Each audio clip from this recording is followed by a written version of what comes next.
This video was brought to you by Skillshare.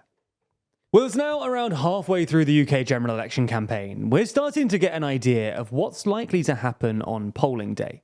That's because polls consistently show Labour winning a huge majority, while the Tories are on a historically low seat share, with some polls even putting the Lib Dems only a handful of seats behind the Tories. In fact, there are even some that put the Liberal Democrats ahead of the Tories in terms of seat share. Notably, the YouGov poll from last week. Now, it's worth mentioning the YouGov poll was not the gold standard MRP poll, meaning that it's not designed to predict the outcome in constituencies and therefore the seat share of each party. However, it wasn't the only poll to suggest that Lib Dems could get very close to, if not overtake, the Tories in terms of vote share. So in this video, we're going to take a look at this possibility, specifically whether it could happen, and if it did, what it would mean for both the Tories and the Lib Dems.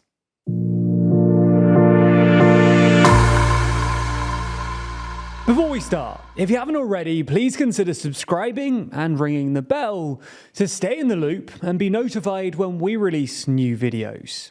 Now, the most reliable indicator as to whether the Lib Dems can beat the Tories in this election is to take a look at the opinion polls. As we mentioned in the intro, it's possible to find individual opinion polls that, when you extrapolate them out, show the Lib Dems getting more seats than the Conservatives. To get a better indication of what might actually happen specifically in terms of seat share though, the most reliable of the opinion polls are MRP polls. They survey a lot more people than regular polls and can give you an indication of what could happen in each individual constituency, rather than the feeling towards a party just at the national scale. Since the election was called, by our count there have been 5 MRP polls conducted. 2 from Survation, 1 from YouGov, 1 from More in Common, and 1 from Find Out Now and Electoral Calculus. Now, let's go through these in turn and see how close the Lib Dems get to the Tories in Parliament, while also keeping note of the trajectory of the party. The first of the MRP polls to come out in the election campaign was the one from Find Out Now and Electoral Calculus, with fieldwork taking place between the 20th and 27th of May. Now, it's important to bear in mind that some of this fieldwork took place before the election was announced. Nonetheless, the poll found that Labour would be given a 336-seat majority, with the Tories on 72 seats on 19% of the vote, and the Lib Dems on 39 seats with 10% of the vote. Now, already this is a huge decline from 2019 for the Tories, when the Conservatives got 365 seats. For the Lib Dems, on the other hand, this will represent a huge success, with them more than tripling their seat share from 2019. Now, the next MRP poll to be released in the campaign was from More in Common, and it was far more generous to the Tories.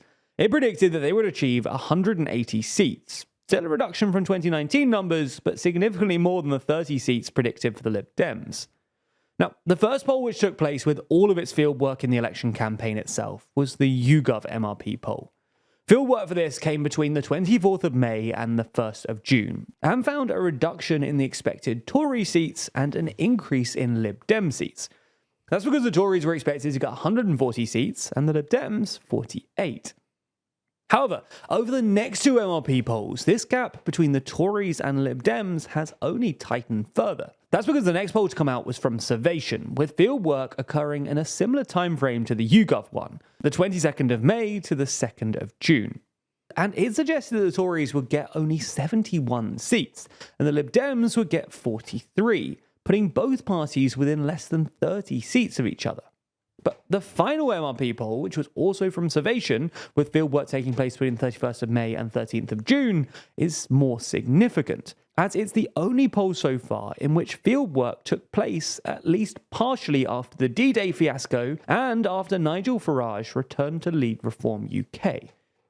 Understandably, both of these events have worsened Tory polling, and therefore tightened the gap further between the Tories and the Lib Dems. This MRP poll in particular puts the Tories on 72 seats and the Lib Dems on 56 seats, a gap of only 16. Now, there are 2 main things to consider here. The first is that if this were to happen, then this will be the closest the Tories and Lib Dems have ever been in terms of seat share. The second thing to note, though, is trajectory. Throughout the campaign, the Tories have been dropping further and further, with more and more traditional Tory voters switching to Farage's Reform UK. this is likely not just a result of the success of Reform's campaign, but also the result of the Tories' bad campaign. Conversely, Ed Davey's positive campaign seems to be striking a chord with voters, as the Lib Dems polling is on an upwards trajectory. And if this trajectory continues, then we could very well see a Lib Dem Tory crossover point in terms of seat share in these MRP polls in the future. And ultimately, perhaps even when the election is held itself. Ultimately, this all depends on whether the Tories' downward trajectory and the Lib Dems' upward trajectory actually continues. Something we discussed in a recent episode of our podcast, Bite the Ballot, which is linked in the description. Okay, so now we know that it's possible, it's worth discussing what this would mean if the Lib Dems did get more seats than the Tories. As we alluded to in previous videos and that podcast I mentioned, this would be devastating for the Conservatives. They would not even be the official opposition party, meaning that instead of the new Tory leader sitting opposite what would be Prime Minister Keir Starmer, it would be Ed Davey as the official opposition leader. As a result, the Tories would lose their ability to ask as many questions in the Commons, propose new pieces of legislation, sit on as many committees, etc. They would also get less funding. The leader of the opposition gets almost £1 million a year in something called short money. Because of all of this, the media would pay a lot less attention to the Tories, making it significantly harder to build up support ahead of the next general election, and therefore making it even trickier to mount a comeback in 5 years' time. Essentially, if the Lib Dems do overtake the Tories, then this could result in the end of the modern Conservative Party as we know it.